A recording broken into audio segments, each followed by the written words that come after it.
What's up, everyone? It's your boy Scott. Welcome to the Scott Reports. Today we are here talking about something that I thought I'd never get a chance to talk about on the Scott Report as far as new content, and that is the Yu Hakusho OVAs. Now, they have hit the 7Cs, so unfortunately that's the only way you can see them right now, unless you were fortunate enough to get your hands on 25th anniversary Blu-rays from Japan.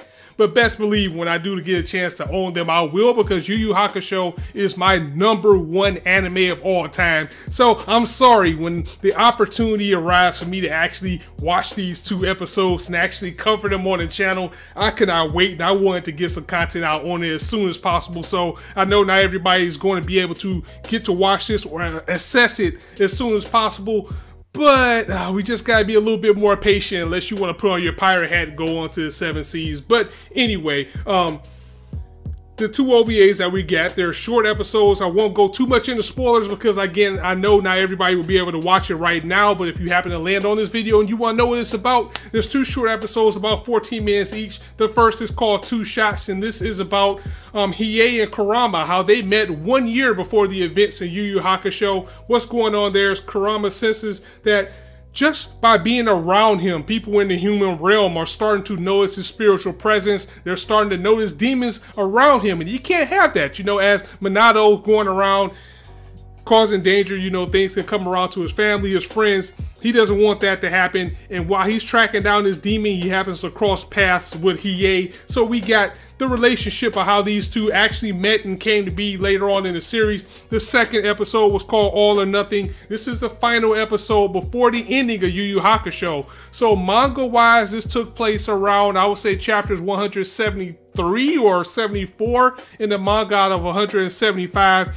And Yusuke and the team get back together, and they have to rescue Koenma and Botan from some spiritual terrorists over there in the spirit realm who are threatening the existence of everybody there. And it was fun just to watch this all again. That's the best way I can describe this. And also with All or Nothing, we essentially got the manga ending that we got to Yu Hakusho, because this segues into the ending. And with that being said, it kind of felt a little bit off watching it now. I mean, unless the ending was fresh in your mind, the way that it kind of ended, you would look like, okay, that was it. So they're just going to end it like that and just go on to what happened next. But if you were watching this episode, I would say maybe like right before the last episode, it will feel just fine. I mean, just watching this again after so many years and seeing how this was placed in the anime versus the manga just felt a little bit off. But again, if you're familiar with the source, if you remember directly how everything went down and then you were to watch this episode, it would fit in just fine.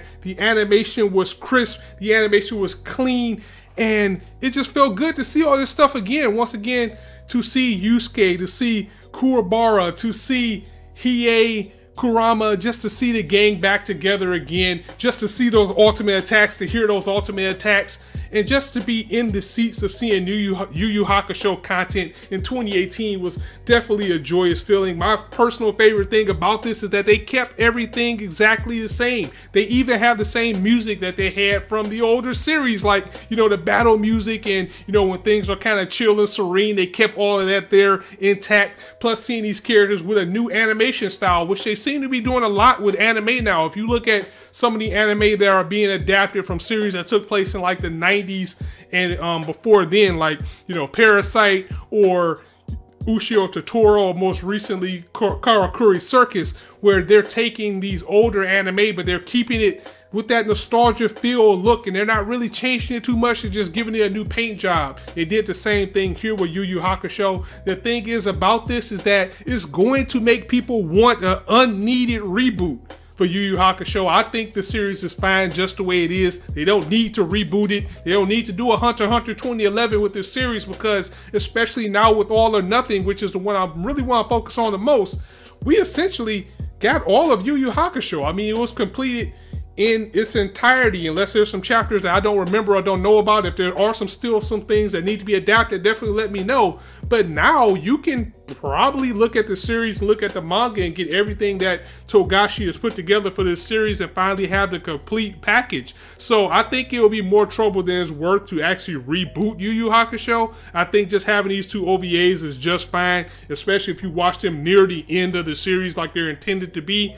Then you get everything that you need. There's no need to go back. I think it'll be more trouble than it's worth to go back and do all this content again just to make it new. Would it be nice? Yeah. Would it make money? Probably, but then again, you're introducing a kind of an older series into a new generation of people. You know, it could work, but the thing is, I just don't want it. I'm one of the people that think that Yu Yu Hakusho is fine just the way it is. We don't need a reboot. I also want to talk about the voices as well, because I think Kurobaru's voice was different. I know Yusuke's voice was different, and you know, it was still a good job. It's just, after watching the series so many times and hearing the older voices, it just feels a little bit off to have different voices with them. Also, the animation. I must talk about the animation, because the animation, as I already said, was so crisp and clean. To see the ultimate attacks again, to see the Rose Whip, to see the Black Dragon, to see the Ray Gun, the Spirit Sword, and to see them in 2018 was just so good. And by the end of this, and when I touch on them keeping the music, by the end of this OVA special, when the music plays, I was just smiling from ear to ear, just like I am right now, because it felt like I was just sitting in a chair as a kid watching this series all over again. They did a fantastic job with that. I think the only gripe, and this isn't the fault of anything, is that there can be no more Yu Yu Hakusho. I mean, Togashi can't finish Hunter x Hunter because of his health issues and the hiatus that it goes on, but at least he's being honest now and telling you, look, you're probably only going to get 10 chapters a year and be done with that. So I wouldn't want anybody else helming Yu Yu Hakusho if it was ever to come back, as far as a reboot or anything like that, or a reboot or any type of new content. Again, I think the series is fine the way it is, and with Hunter x Hunter being at the state that it's in, we're not going to get any more, and that's kind of the sad part, because as I also spoke on earlier in the video, just seeing this again is going to make people want more, but sadly there isn't any more that we can do. This is all the Yu Yu Hakusho content that we had, and I think if they tried to make something new, it might fall flat like Dragon Ball Super. But overall, those are just my quick thoughts on Two Shots. Again, a nostalgia kick. That's exactly what it was. It's definitely worth your watch as an episode length of time for these two seasons. Not two seasons, these two episodes. It's definitely worth your time for that. When you have the chance, definitely check it out. It just feels good to sit down and talk to you guys about Yu Yu Hakusho and what I thought about the OVAs. So let me know what you guys thought of these two episodes in your comments below. If you liked the video, go ahead and drop it a like. And if you want to hear more, go ahead and hit that subscribe button, as there's not a shortage of content for you to indulge on this channel. As I always say, you guys can be anywhere on YouTube right now, but you chose to listen to me, and I really appreciate that. So thanks for stopping by. On that note, it's your boy Scott signing out.